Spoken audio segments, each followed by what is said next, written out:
Belum terlihat ya share screen-nya? Sudah terlihat belum? Belum, Bu. Sudah ini. Ya, ya saya buka kembali ya. Bismillahirrahmanirrahim. Alhamdulillahirrahmanirrahim. Rabbi shrahli sadri wa yassir li amri wahlul 'uqdatam min lisani yafqahu qawli. Alhamdulillah kita masih diberikan kesempatan, kesehatan sehingga bisa hadir pada pertemuan perkuliahan mata kuliah kebidanan komunitas pada hari ini yang nantinya akan diampu oleh saya dan juga Bu Mertisa ya dengan jumlah SKS-nya 4 SKS. Jadi nanti ada 2 SKS teori tatap muka dan 2 praktikum. Jadi ada 2 kali 50 ya untuk tatap mukanya. 2 kali 50 menit ya. Satu SKS untuk saya, satu SKS untuk Bu Mertisa, dan nanti ada juga praktikumnya. Jadi nanti praktikumnya itu ada, kalau di saya ya, itu ada praktikum untuk promosi kesehatan. Jadi nanti kalian ada praktikum untuk memberikan promkes ya, jadi promosi kesehatan, sosialisasi atau mungkin nanti penyuluhan kepada masyarakat. Jadi ada itu nanti untuk praktikumnya.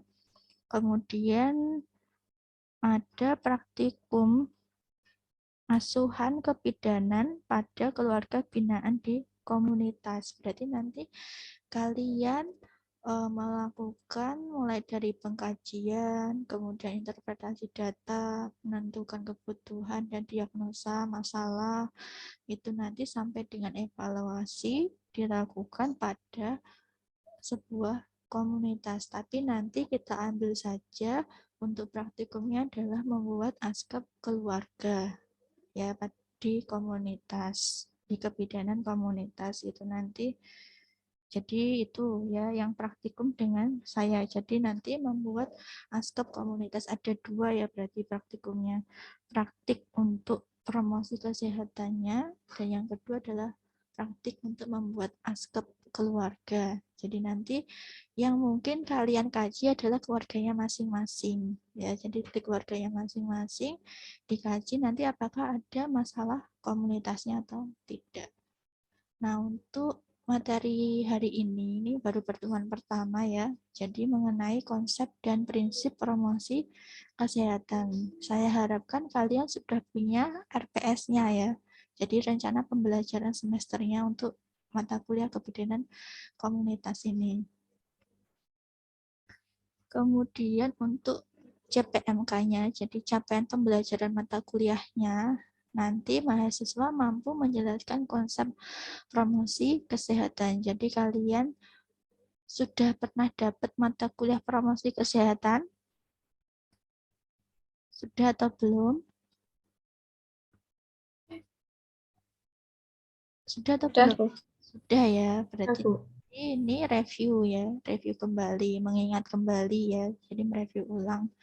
Nah, untuk sub CPMK-nya nanti kalian diharapkan bisa menjelaskan mengenai dasar-dasar promosi kesehatan. Yang di dalamnya itu ada yang pertama adalah mengenai pengertian promosi kesehatan. Tujuannya promosi kesehatan atau promkes, kita singkat promkes saja ya. Kemudian faktor yang mempengaruhi kesehatan dan ruang lingkup promkes, kemudian strategi dalam pendekatan promkes, kemudian prinsip-prinsip promkes, kemudian jenis metode dalam promkes itu apa saja yang bisa digunakan untuk promosi kesehatan. Kemudian perencanaan dalam program promosi kesehatan, kemudian medianya bagaimana, peran media dan jenis medianya apa saja yang bisa digunakan. Yang kedua itu nanti bisa melakukan perencanaan dalam program promosi kesehatan. Jadi di situ nanti kalian harus tahu, bisa menjelaskan mengenai pengertian perencanaan dalam program promosi kesehatan serta bisa menjelaskan mengenai unsur-unsur perencanaan pengajaran ya, karena promkes itu tidak jauh dengan kata pendidikan kesehatan. Kalau namanya pendidikan, berarti di dalamnya ada sebuah pembelajaran atau pengajaran, gitu ya. Yang kita bahas pertama itu adalah pengertian promosi kesehatan. Ini review ya, karena sudah pernah dapat ya kalian di mata kuliah Promkes pastinya. Jadi menurut etimologinya atau menurut istilah katanya, promosi itu artinya adalah perkenalan. Ya, perkenalan ini dilakukan intensif dan terus menerus, namanya perkenalan. Kemudian kesehatan itu menurut pengertian dari undang-undang itu adalah situasi sejahtera dari tubuh, jiwa serta sosial yang sangat mungkin untuk setiap orang itu bisa hidup secara produktif dan ekonomis, yaitu menurut Kamus Besar Bahasa Indonesia. Ditinjau dari etimologi berarti promosi kesehatan adalah sebuah perkenalan yang dilakukan secara terus-menerus ya untuk mewujudkan situasi yang sejahtera pada tubuh, jiwa serta sosial, gitu ya. Dan menurut Bullock et al. Berdasarkan kawannya tahun 2014, istilah promosi kesehatan itu artinya adalah upaya-upaya yang bertujuan untuk meningkatkan kemampuan masyarakat untuk mengendalikan dan mengembangkan kesehatannya. Berarti hampir sama ya. Jadi di situ ada upaya-upaya yang tujuannya adalah untuk kesehatan atau meningkatkan kesehatan dari masyarakatnya. Kemudian promosi kesehatan menurut Alutis et al. Ya, beserta kawan-kawannya tahun 2014 itu adalah perpaduan dari pendidikan kesehatan. Di sini lebih kompleks lagi ya untuk penjelasannya. Jadi perpaduan dari pendidikan kesehatan dan pengorganisasian masyarakat serta intervensi politis yang dikelola untuk memfasilitasi perubahan perilaku dan lingkungan untuk mencapai kesehatan. Jadi di Alutis et al. Ini pengertiannya lebih spesifik lagi. Jadi dia promosi kesehatan itu merupakan perpaduan. Ya, perpaduan dari siapa? Dari pendidikan kesehatan, dari pengorganisasian, dan juga intervensi politis yang dikelola yang bertujuan untuk memfasilitasi perubahan perilaku dan lingkungan untuk mencapai kesehatan. Jadi ini lebih lengkap untuk pengertiannya. Kemudian untuk tujuan promosi kesehatan secara umum, ya, jadi secara umum itu ada 3. Yang pertama itu tersosialisasinya program-program kesehatan. Jadi program-program kesehatan yang sudah direncanakan ya otomatis program-program kesehatan kan tidak serta-merta langsung direncanakan seperti itu, tidak ya. Jadi sebelumnya sudah ada analisis kebutuhannya dulu. Jadi analisis kebutuhan program apa sih untuk kesehatan itu sudah ada analisisnya, sudah ada pengkajiannya dulu seperti itu. Jadi baru nanti akan dibuat sebuah program kesehatan. Baru setelah itu nanti disosialisasikan ke masyarakat. Itu tujuan secara umumnya. Yang kedua, itu terwujudnya masyarakat yang berbudaya hidup sehat dan hidup bersih dan sehat. Jadi budaya pola hidup bersih dan sehat atau kita singkat PHBS itu akan bisa terwujud di dalam sebuah masyarakat. Kemudian yang ketiga itu adalah terwujudnya gerakan hidup sehat di masyarakat untuk menuju terwujudnya kabupaten atau kota yang sehat atau provinsi yang sehat dan juga terwujudnya tujuan dari SDGs. Ya, jadi 3 tujuan secara umum ini harus bisa tercermin pada program-program promosi kesehatan. Kemudian untuk tujuan promosi kesehatan menurut Green dalam Maulana tahun 2009 itu ada tujuan yang pertama adalah tujuan program. Ya, tujuan program itu yang tujuannya untuk program saja. Jadi di sini ada refleksi dari fase sosial dan epidemiologi berupa pernyataan tentang apa yang akan dicapai dalam periode tertentu yang berhubungan dengan status kesehatan. Jadi ini ketujuan Promkes jangka panjang. Jadi tujuan program itu termasuk dalam tujuan jangka panjang. Dia adalah cerminan dari fase sosial dan epidemiologi yang ada di masyarakat.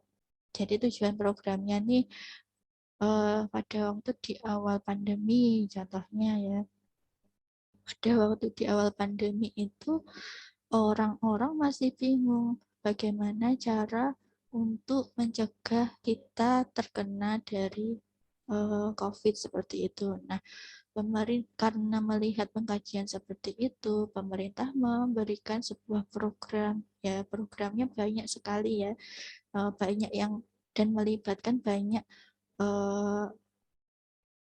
apa itu masyarakat seperti itu.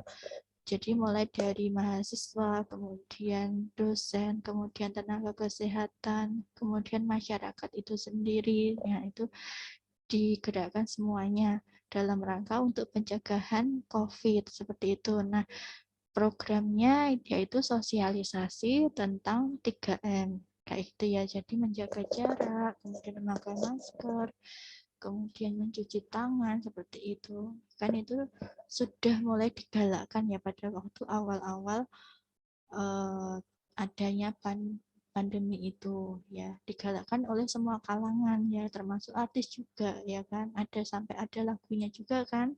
Jadi 3M itu. Terus yang ingat pesan ibu gitu ya. Jadi itu merupakan tujuan program karena dia bertujuan jangka panjang. Bisa dilihat yang awalnya dulu masyarakat belum tahu nih langkah-langkah cuci tangan, belum tahu cara memakai masker yang benar, kemudian belum tahu menjaga jarak seperti itu. Sekarang kan masyarakat sudah tahu sekarang. Jadi ada fase sosial dan epidemiologinya. Jadi kalau yang dulu itu pengetahuan masyarakat mengenai 3M itu masih kurang, terus kemudian angka COVID-nya itu naik, sekarang karena pengetahuan masyarakatnya itu sudah tinggi, nah otomatis kan sekarang alhamdulillah ya COVID-nya itu menurun seperti itu. Nah itu tujuan program. Yang kedua itu tujuan pendidikan. Pendidikan itu pengertiannya adalah kegiatan saling memberikan pengetahuan dan pengalaman antar individu agar tercapai perilaku yang diinginkan. Jadi ini hanya tujuan jangka tengahnya saja. Ya, jadi diharapkan nanti tujuan pendidikan itu bisa merubah perilaku pada masyarakat. Ini hanya tujuan jangka tengahnya, hanya merubah perilaku saja. Kalau yang tujuan program itu sudah mencapai untuk epidemiologinya, jadi menurunkan angka COVID-nya sendiri, angka kasus COVID. Terus kemudian yang ketiga itu tujuan perilaku. Tujuan perilaku itu perilaku seseorang atau masyarakat dapat menentukan masalah kesehatan pada seseorang atau masyarakat itu sendiri. Ya, jadi tujuan perilaku untuk individunya masing-masing. Dan ini berarti hanya jangka pendeknya. Ya, jadi hanya jangka pendek untuk satu individu saja seperti itu. Jadi diharapkan nanti dengan adanya perubahan perilaku itu dapat meningkatkan derajat kesehatan. Jadi nanti ketika tujuan perilaku ini terpenuhi, maka nanti akan bisa meningkatkan tujuan dari pendidikan tadi, ya. Jadi tujuan pendidikan dan juga sampai ke tujuan program tadi. Itu menurut Green dan dalam bukunya Maulana. Ya. Untuk visi promosi kesehatan itu tertuang pada Undang-Undang Nomor 36 tahun 2009 ya, pasal 3. Jadi visinya adalah terwujudnya masyarakat yang sadar, kemudian mau dan mampu memelihara dan meningkatkan derajat kesehatannya. Ya, jadi di sini bisa kita bold ya, bisa ditebali ya, apa sih yang mau diwujudkan, masyarakat yang bagaimana, yang sadar, kemudian yang mau dan mampu memelihara serta meningkatkan derajat kesehatannya. Itu ya, berarti ada niat, ada sikap, ada perilaku untuk meningkatkan derajat kesehatannya. Untuk misinya, jadi misi kan di breakdown dari visi. Nah, cara untuk agar visinya itu tadi bisa terpenuhi, otomatis harus ada misi. Gimana sih caranya mewujudkan masyarakat yang sadar, kemudian mau, terus mampu untuk meningkatkan derajat kesehatannya sendiri itu. Nah, itu dengan cara ini. Yang pertama, advokasi. Advokasi itu adalah mengadvokasi para pengambil keputusan sektor lain atau pejabat yang terkait dengan kesehatan. Jadi kita memberikan advokasi kepada pengambil keputusan tergantung daerahnya. Misalnya kalau tingkat desa, berarti advokasi kita kepada kepala desa. Kalau kecamatan berarti Pak Camatnya. Seperti itu. Jadi nanti sesuai pejabat-pejabat yang terkait. Kemudian mediasi.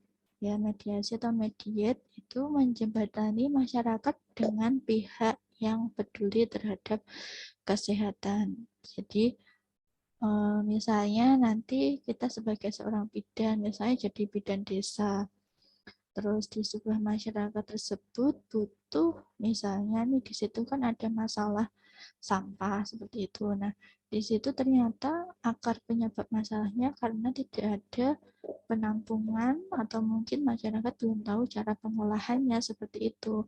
Nah, sebagai seorang bidan nanti kita menjembatani antara masyarakat dengan mungkin apa itu komunitas yang bisa menjelaskan mengenai pengolahan limbah seperti itu, atau mungkin dengan pemerintah desanya untuk menyediakan tempat pembuangan sampah.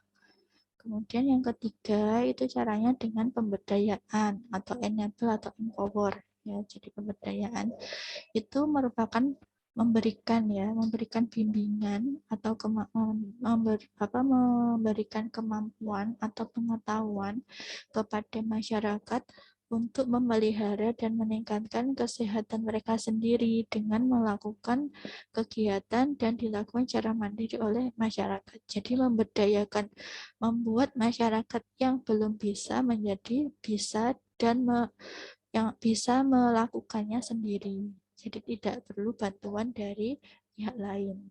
Itu namanya pemberdayaan. Kemudian untuk sasaran promosi kesehatan, ya, jadi sasaran promosi kesehatan menurut Pusat Promosi Kesehatan Kemenkes RI tahun 2011 itu ada 3.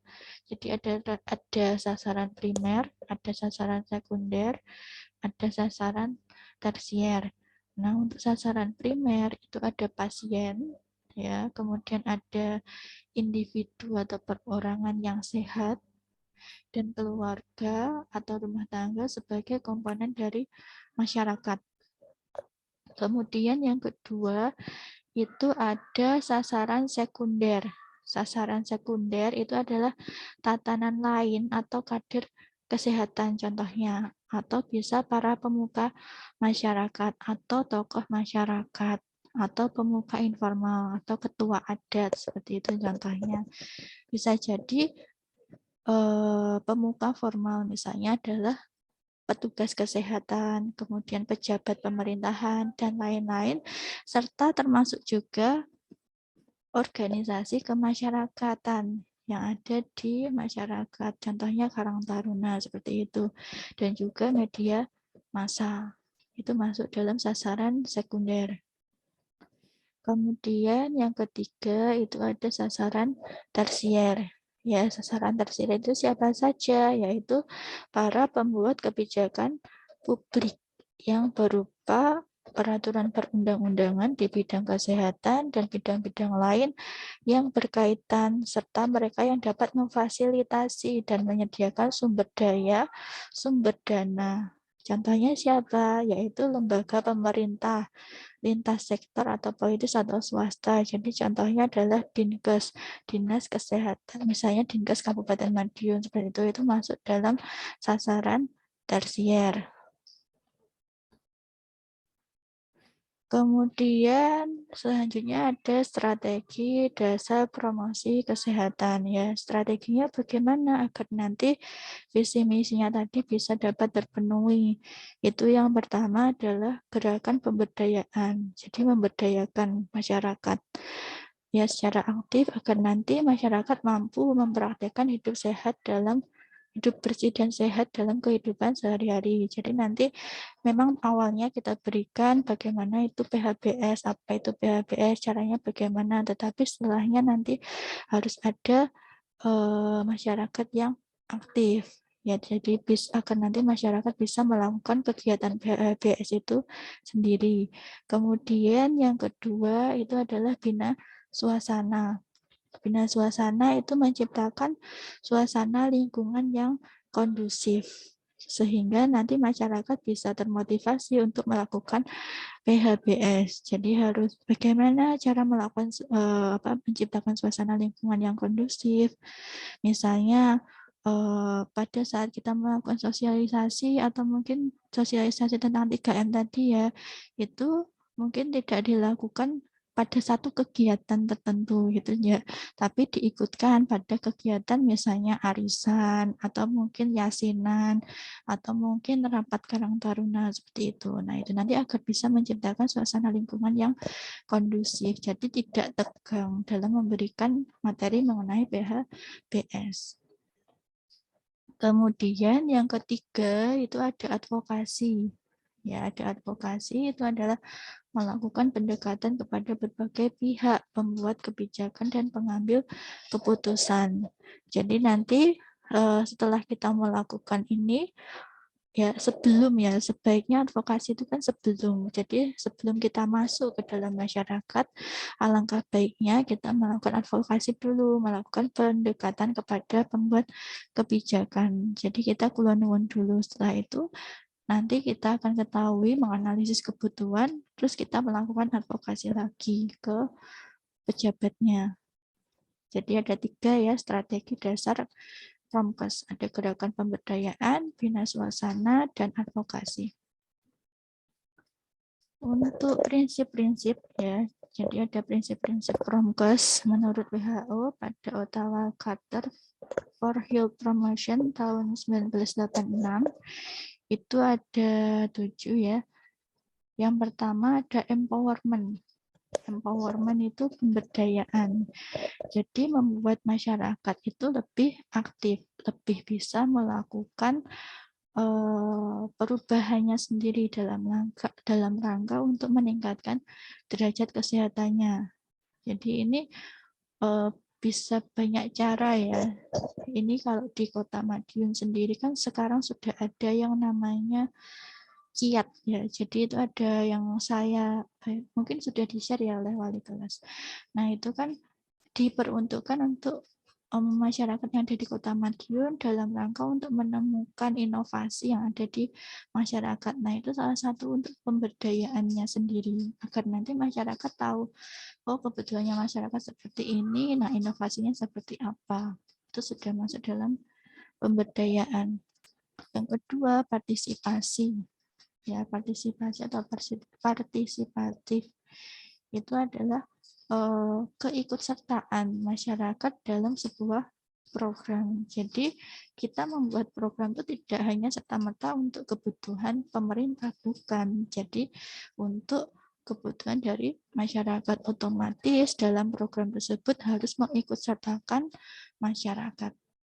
Yang ketiga itu harus holistik, menyeluruh. Ya, artinya program yang kita program yang kita buat itu tidak hanya mencakup pada satu tujuan saja. Jadi harus mencakup seluruh tujuan. Jadi nanti menyeluruh artinya sesuai dengan kebutuhan dari masyarakat. Yang keempat itu ada equitable. Equitable atau kesetaraan. Jadi kesetaraan ini artinya program yang kita berikan harus bisa mencakup semua lapisan masyarakat. Ya, artinya tidak membedakan sesuai dengan status atau gender atau ras seperti itu. Jadi semuanya sama. Seperti program 3M kan tidak hanya diperuntukkan bagi orang menengah ke atas, tapi kan untuk semua masyarakat. Yang kelima itu adalah intersektoral. Jadi antar sektor. Jadi program yang dibuat tidak hanya dilakukan oleh satu sektor saja, misalnya nih satu sektor itu bidan saja yang melakukan, itu tidak bisa. Jadi harus ada kerjasama. Kenapa? Contohnya ketika kita mau melakukan sosialisasi kan kita butuh perizinan, kemudian butuh perizinan tempat, kemudian menyewa alat, kemudian keamanan dan sebagainya. Nah, otomatis ini nanti berarti nanti butuh kerjasama antar sektor. Kemudian yang keenam itu sustainable. Sustainable itu artinya berkelanjutan. Artinya nanti program kesehatan yang kita buat itu harus berkelanjutan. Tidak hanya berhenti, pasti akan ada proses evaluasinya, proses monitoring dan evaluasinya. Dan nanti akan ada tindak lanjutnya. Yang ketujuh, itu harus multi strategi. Artinya ketika nanti kita membuat sebuah program kesehatan harus ada strategi tambahannya. Jadi nanti ketika plan A itu tidak bisa dijalankan, nanti ada plan B seperti itu. Jadi harus ada strategi tambahannya. Itu ya. Terus kemudian itu tadi menurut WHO. Kalau ini menurut Capon dan Petrillo ya, tetapi masih dikutip dari WHO tahun 2013. Jadi Promkes itu harus melibatkan seluruh populasi dalam konteks kehidupan sehari-hari, bukan hanya terfokus pada kelompok-kelompok risiko tinggi saja. Jadi misalnya nih pada waktu pandemi ini, nah kita fokusnya tidak hanya pada orang-orang yang memiliki resiko tinggi saja, tapi semuanya menyeluruh dilibatkan ya agar nanti COVID ini itu tidak menyebar ke mana-mana, bisa dicegah ya, dicegah gitu, baik pada anak-anak, bayi, kemudian pada lansia, dewasa itu sudah menyeluruh ya. Kemudian promosi kesehatan. Yang kedua itu adalah promosi kesehatan diarahkan melalui tindakan nyata terhadap faktor-faktor yang mempengaruhi kesehatan. Jadi harus dibina kerjasama yang erat dengan sektor-sektor yang terkait dengan kesehatan. Tadi yang disebutkan adalah antar sektor. Ya, jadi harus ada kerjasama dengan sektor-sektor yang lain agar nanti ada tindakan nyata terhadap faktor-faktor yang mempengaruhi kesehatan. Yang ketiga, itu adalah promosi kesehatan memiliki tujuan utama yang tercapai, yaitu tujuan utamanya yaitu tercapainya partisipasi nyata masyarakat secara efektif. Jadi masyarakatnya harus aktif. Karena itu, nanti perlu dikembangkan kemampuan pemecahan masalah dan keterampilan mengambil keputusan penting dalam hidup, baik secara individual maupun secara kolektif, serta mekanisme peningkatan partisipasi yang efektif.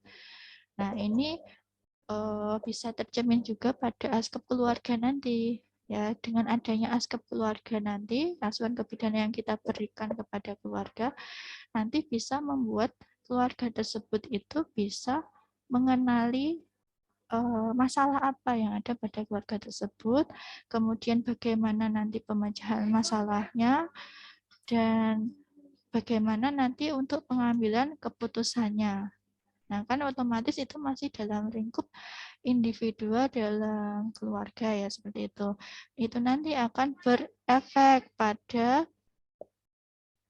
masyarakat, karena kan keluarga merupakan unit terkecil dari masyarakat. Jika keluarganya baik, maka masyarakatnya akan baik. Itu ya. Kemudian promosi yang keempat itu promosi kesehatan terdiri dari beberapa elemen terpisah, namun tetap merupakan satu kesatuan dalam pendekatan aplikasinya. Ya, jadi elemennya terpisah tetapi itu masih dalam satu kesatuan. Contohnya komunikasi, kemudian edukasi, kemudian legislasi, tentang kekuatan hukumnya, kebijakan fiskalnya, bagaimana hukumnya, kemudian aturannya bagaimana, pengorganisasian masyarakatnya, pengelolaan perubahan masyarakat, pengembangan masyarakat, serta sampai pada kegiatan penanganan bahaya kesehatan secara spontan. Kemudian setelah mengetahui prinsip-prinsip tadi, kita perlu juga mengetahui metode. Ya, jadi metode promosi kesehatan secara garis besar itu ada dua. Ada metode didaktif, ada metode sokratif. Ya, yang saya tanya dulu Mbak Jessica coba. Kalau dengar kata promosi kesehatan itu pasti hubungannya dengan apa? Dengan masyarakat, Bu. Dengan masyarakat, dengan kegiatan apa? Promosi kesehatan, Mbak Jessica diminta untuk mengisi promke seperti itu. Nah, hubungannya biasanya dengan kegiatan apa?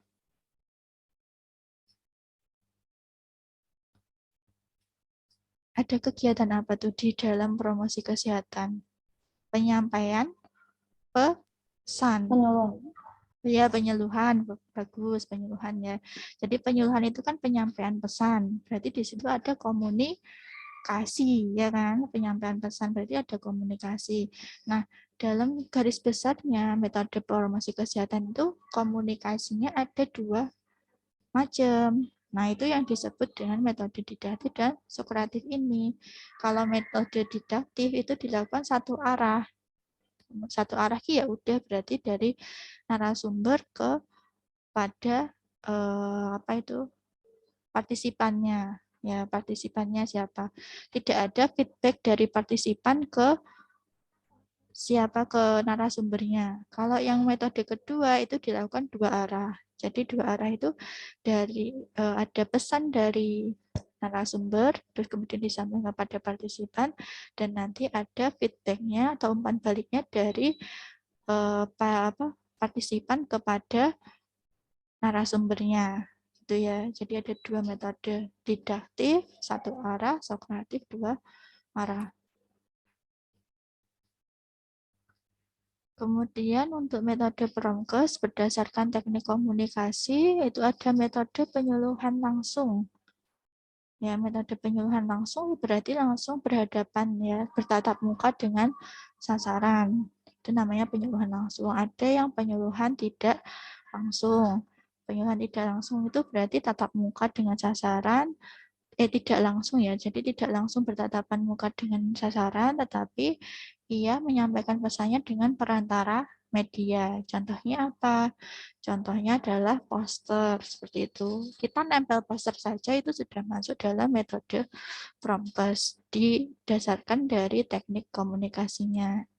Nah, itu masuk dalam metode penyuluhan tidak langsung.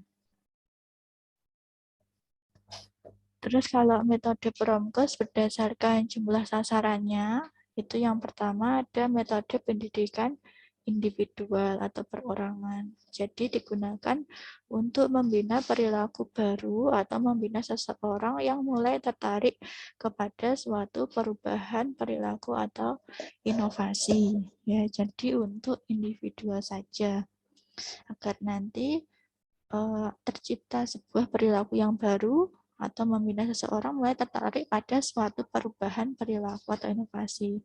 Contohnya metode pendidikan individual itu adalah yang pertama bimbingan atau penyuluhan. Nah, di bimbingan dan penyuluhan itu ada kontak yang intensif antara klien dengan petugas dan setiap masalahnya dapat diteliti dan dibantu penyelesaiannya. Berarti ini kalau berdasarkan teknik komunikasinya tadi berarti secara langsung ya. Jadi ada komunikasi dua arah juga di sini. Kemudian yang kedua itu ada wawancara atau interview. Ini digunakan untuk mengetahui apakah klien memiliki kesadaran dan pengertian yang kuat tentang informasi yang diberikan. Jadi ini untuk melihat umpan balik pasien apakah sudah mengetahui apa yang sudah kita jelaskan. Biasanya kan kalau kalian penyuluhan pasti di akhir itu ditanyakan apakah ibu sudah paham seperti itu. Kalau misalnya penyuluhan perawatan payudara, apakah ibu sudah paham mengenai perawatan payudara, kemudian coba ibu mengulangi kembali bagaimana cara-caranya tadi dalam melakukan perawatan payudara, mulai dari bagaimana gitu. Nah, jadi harus ada wawancaranya untuk feedbacknya. Kemudian yang kedua itu metode pendidikan kelompok. Nah, jadi memperhatikan besarnya kelompok ya. Jadi memperhatikan dulu besarnya kelompok itu seberapa. Kalau dia masuk, ada yang kelompok besar dan ada kelompok kecil. Kelompok besar itu yang biasanya lebih dari 50 orang. Ya, jadi kalau kelompok besar, metode yang bisa digunakan dalam pendidikan kelompok itu adalah ceramah. Jadi dapat digunakan dari berbagai macam pendidikan. Ya, tingkat pendidikannya apapun bisa digunakan pada metode ceramah.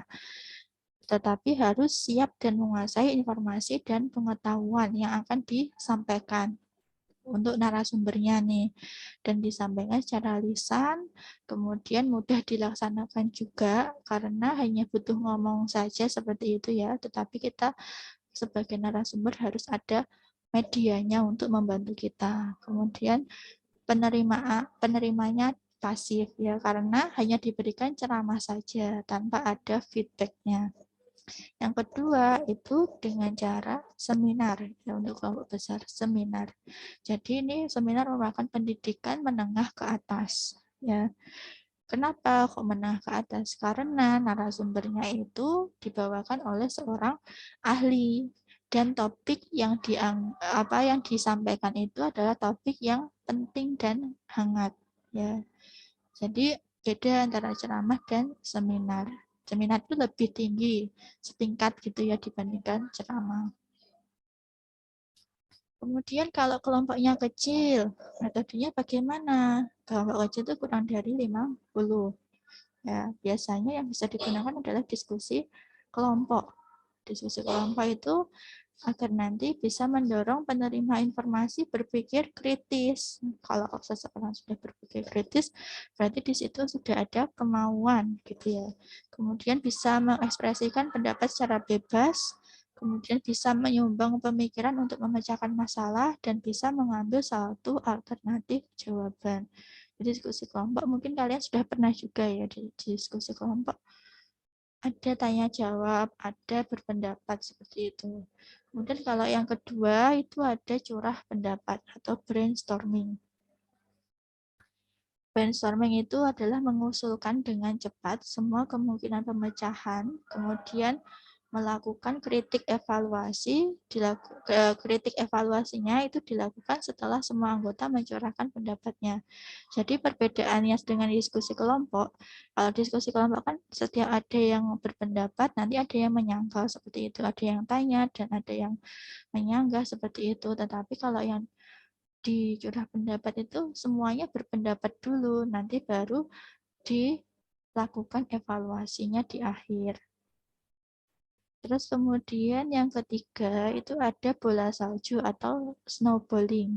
Kalau snowballing itu adalah membagi berpasang-pasangan, ya. Bagi berpasang-pasangan tuh misalnya saya memberi sebuah pertanyaan kepada Mbak Jessica. Kemudian Mbak Jessica nanti bertanya, kemudian menyampaikan pendapatnya.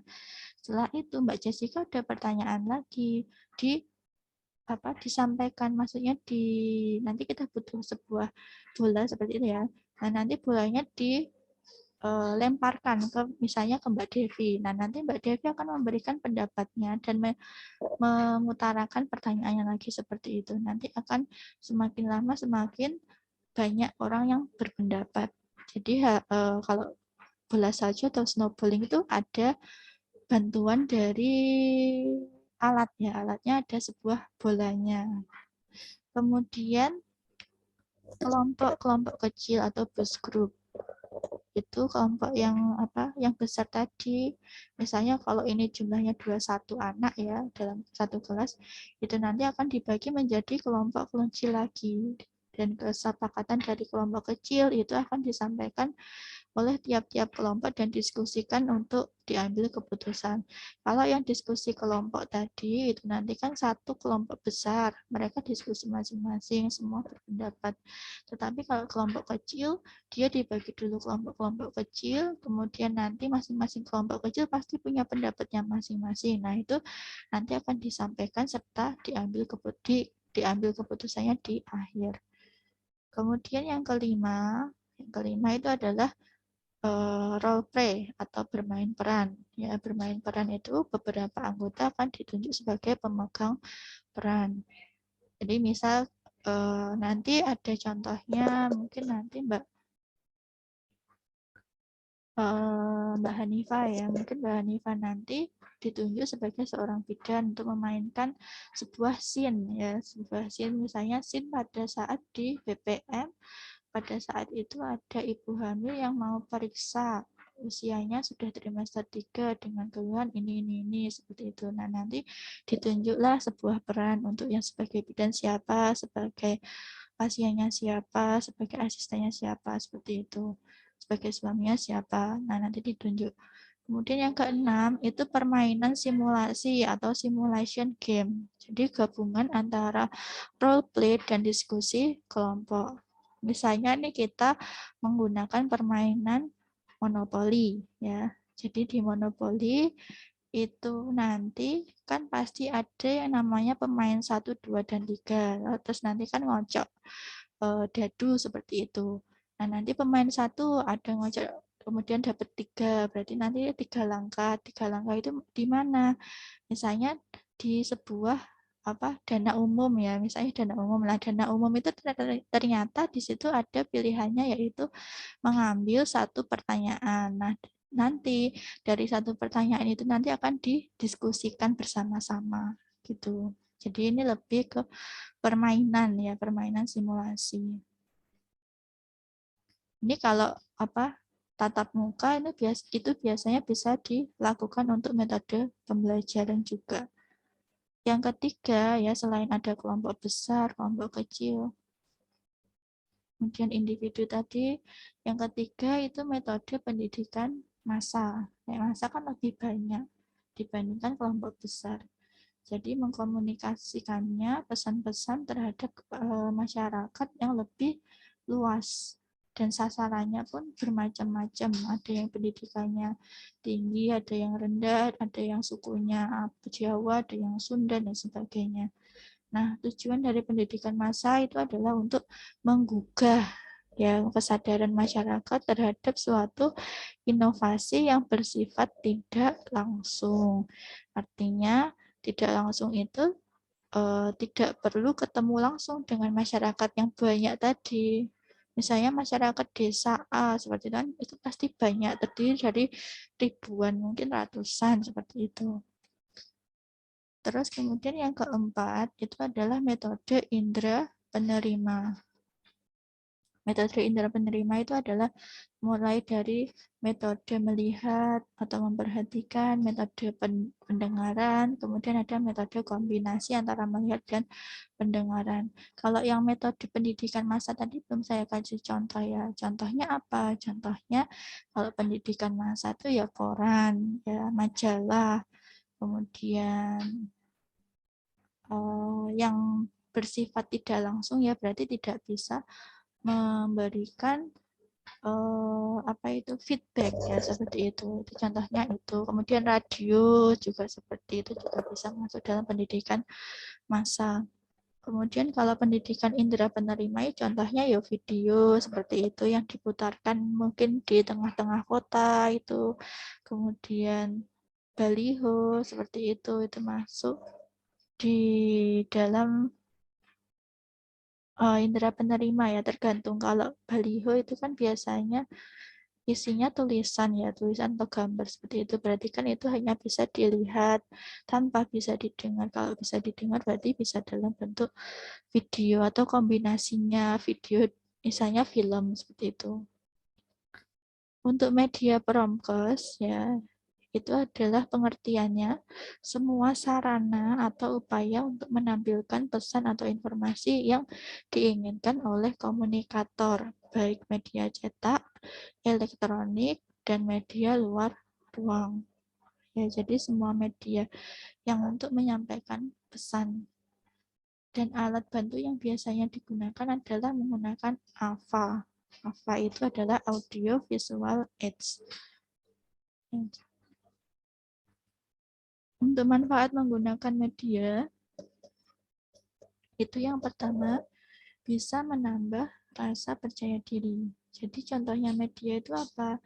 Leaflet, kemudian PowerPoint, booklet, flip chart, terus kemudian video, terus bisa OHP, kalau dulu ya, zaman dulu OHP, terus kemudian bisa radio, kemudian atau bisa menggunakan pantom, seperti itu kan masuk dalam media. Dengan adanya media itu nanti bisa menambah rasa percaya diri. Karena pengetahuan manusia itu terbatas. Misalnya nih saya kayak gini pembelajaran, pasti kan pengetahuan saya terbatas, maka dibantu oleh PPT gitu ya. Jadi bisa menambah rasa percaya diri. Oh, nanti saya bisa menjelaskan seperti itu. Pun begitu kalian juga pada saat nanti melakukan penyuluhan, pasti harus ada medianya ya. Kalau kalian tanpa media bisa menyebutkan semua pun itu boleh, tetapi itu tidak akan maksimal karena indera yang dipakai oleh pendengar kalian atau partisipan kalian kan hanya indera pendengaran saja, sedangkan untuk pendengaran saja itu dalam pembelajaran hanya berapa persen yang bisa masuk gitu ya. Terus kemudian yang kedua manfaatnya, bahan yang disampaikan itu bisa bervariasi. Jadi bisa menampilkan gambar, bisa menampilkan tulisan, bisa menampilkan gambar yang bergerak seperti itu.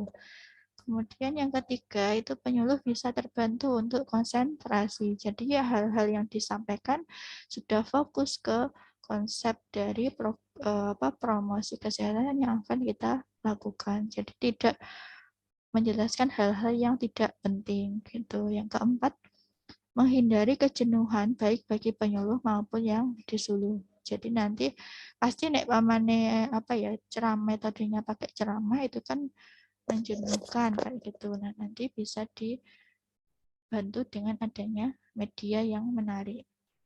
Tuh. Itu ya untuk konsep dari promosi kesehatan. Ada yang ditanyakan? Jadi nanti untuk yang konsep dasarnya ini sendiri kan ada 2 pertemuan ya. Jadi ini pertemuan pertama, pertemuan kedua nanti mengenai perencanaan dalam program promosi kesehatan. Ada yang ditanyakan dulu?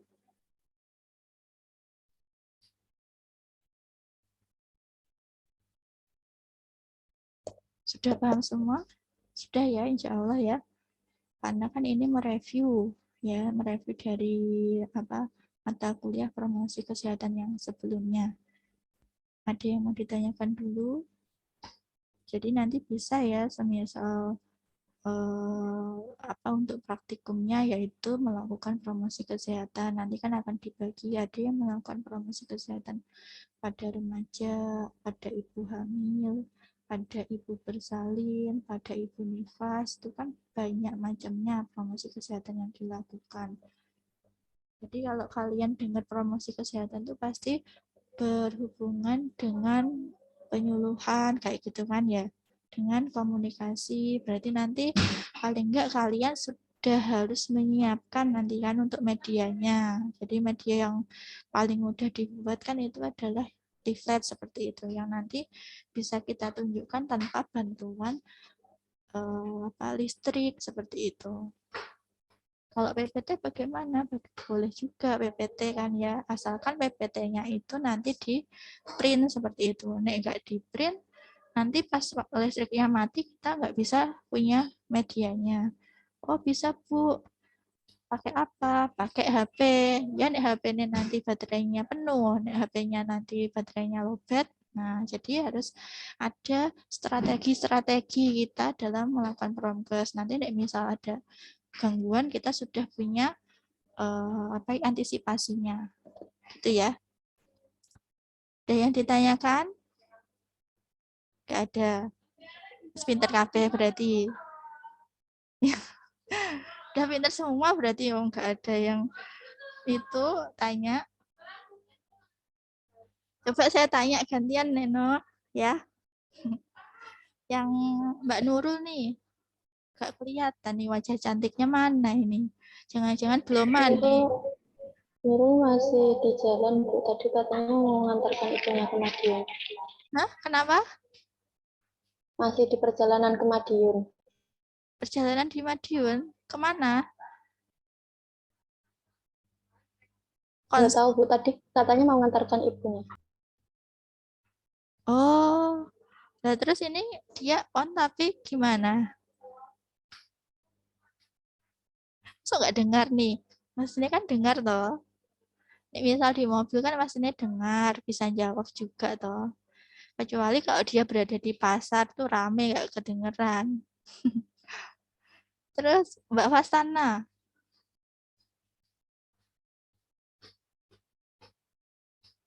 Mbak Fastana mana nih? Jangan-jangan mandi ya? Kuliahnya sambil mandi jangan-jangan. Mbak Fastana, Iya, Bu. nah pas bangun, ini yang sinyalnya tadi ya. Tadi putus-putus nggak suaranya Bu Cintika? Ada sebagian, Bu, yang putus-putus. Ada sebagian putus-putus. Kok kamu diam aja putus-putus? Putus-putusnya di mana? Yang hampir akhir tadi, Bu, tapi sudah jelas sekarang. Sudah jelas ya? Sudah jelas. Nah, sudah jelas, berarti coba disebutkan. Ya, metode pendidikan kelompok besar itu contohnya apa? Apa Mbak Fastana? Kan jelas. Terus mau kan putus-putusnya di akhir tuh. Itu kan masih di tengah-tengah nih pendidikan kelompok tadi. Contohnya apa?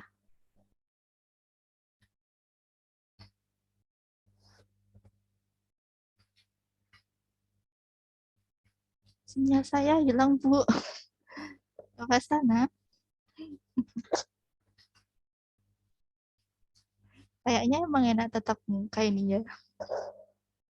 Dan nanti ketahuan yang tambah gemuk siapa, yang pipinya tambah cabi siapa tuh kelihatan di layar ya.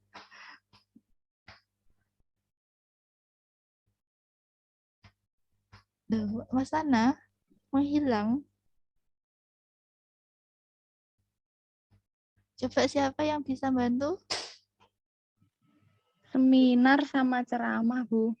Iya, seminar sama ceramah ya untuk kelompok besar bagus Mbak Kastana. Ya walaupun sinyalnya itu hilang muncul seperti itu, tapi masih bisa tahu ya untuk materinya tadi. Kalau metode pendidikan kelompok kecil apa Mbak Devi Okta?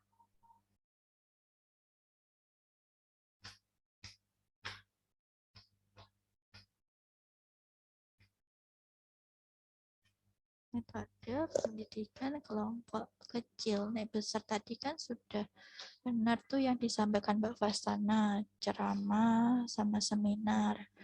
Nek kelompok kecil, yang kurang dari 50 orang. Ada banyak tuh tadi metodenya. Penyuluhan sama wawancara. Metode anu loh, apa yang kecil, kelompok kecil. Metode pendidikan kelompok, tapi kelompoknya kecil. Nek wawancara sama penyuluhan tuh apa? Bukan kelompok, no. Itu masuk ke dalam individu. Nek kelompok kecil, diskusi, diskusi. memainkan peran, Benar, role play, bermain peran, terus simulasi, Bu.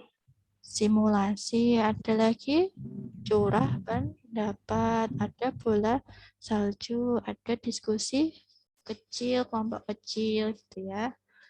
Oke, terus saya minta bantuannya untuk kesimpulan ya. Menarik kesimpulan, Mbak. Ini tanggal 9. Yang absennya 9 siapa?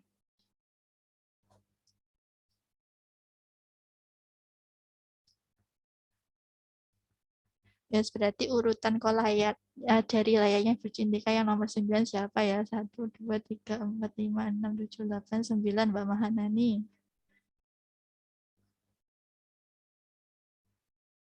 Kesimpulannya apa?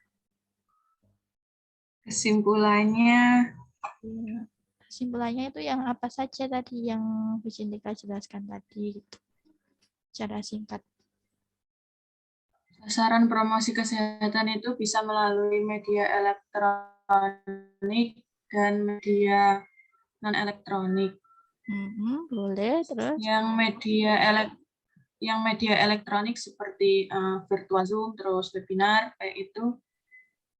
Terus untuk media non-elektronik bisa melalui leaflet, melalui poster, baliho, Boleh. sampun Bu. Ya, itu aja. Itu masih hubungannya dengan media. Coba Ya. Mbak Indah. Yang konsep dasar promkesnya belum dapat tadi. Yang konsep pengertiannya promkes itu apa, tujuannya bagaimana, secara singkat aja lah.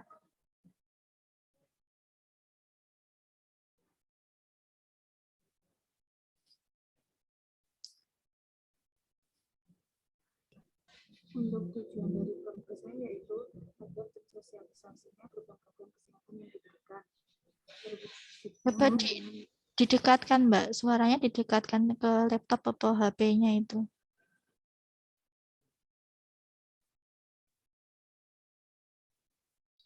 Untuk tujuan dari promkesnya yaitu tersosialisasinya program-program kesehatan, terwujudnya masyarakat yang berbudaya hidup sehat dan bersih, lalu terwujudnya gerakan masyarakat untuk menuju kehidupan yang lebih sehat. Ya itu ya. Jadi program promkes itu sendiri adalah sebuah kegiatan yang perpaduan ya dari pendidikan kesehatan, kemudian pengorganisasian masyarakat, dan juga adanya intervensi politis tadi ya yang digunakan bertujuan untuk memfasilitasi perubahan perilaku agar nantinya bisa meningkatkan derajat kesehatan masyarakat gitu ya. Untuk tujuannya sudah benar tadi yang disampaikan Mbak Indah ya. Jadi itu tujuan yang umum ada 3 ya. Jadi tersosialisasikannya program-program kesehatan, terus kemudian terwujudnya masyarakat yang ber-PHBS ya. Terus kemudian yang ketiga terwujudnya gerakan hidup sehat di masyarakat dalam rangka untuk mewujudkan tujuan dari kota yang sehat atau provinsi yang sehat dan juga yang paling penting mewujudkan dari SDGs, tujuan dari SDGs-nya tahun 2030. Itu ya. Bagus ya semuanya sudah memberikan feedback yang bagus. Sebelum saya tutup, tidak ada pertanyaan lagi? Tidak ada. Baik, untuk pertemuan hari ini saya ucapkan sekian. Semoga apa yang disampaikan tadi dapat bermanfaat. Sebelum kita tutup, mari kita membaca doa kafaratul majelis. Subhanakallahumma bihamdika asyhadu an la ilaha illa anta astaghfiruka wa atubu ilaik. Wassalamualaikum warahmatullahi wabarakatuh. Waalaikumsalam warahmatullahi wabarakatuh. Terima kasih, Bu. Terima kasih, Bu.